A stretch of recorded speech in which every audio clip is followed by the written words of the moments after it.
The connections between our peoples are both deep and enduring, and today the Prime Minister and I spoke about how we can strengthen the cooperation between our nations. First, we're going to continue working together to advance Ethiopia's economic progress.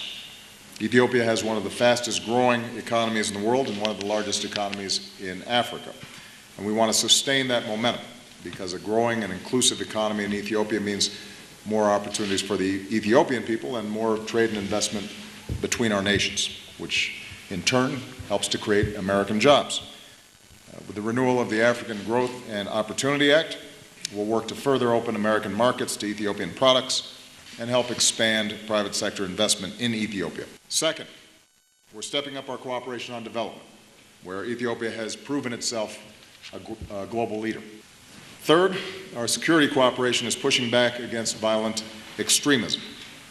Ethiopia faces serious threats, and its contribution to the African Union mission in Somalia have reduced areas under Al-SHABAB control, but as the Prime Minister noted, yesterday's bombing in Mogadishu reminds us that terrorist groups like Al-SHABAB offer nothing but death and destruction and have to be stopped. We've got more work to do.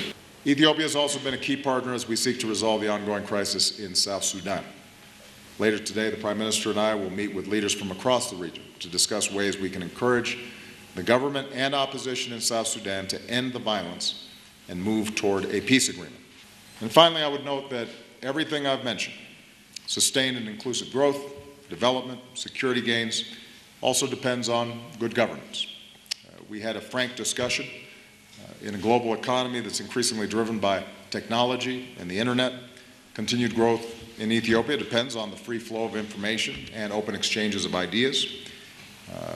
I believe that when all voices are being heard, when people know that they're included in the political process, that makes a country stronger and more successful and more innovative. So we discussed steps that Ethiopia can take to show progress on promoting good governance, protecting human rights, fundamental freedoms, and strengthening democracy. And this is an area where we intend to deepen our conversations and consultation because we strongly believe in Ethiopia's promise and its people.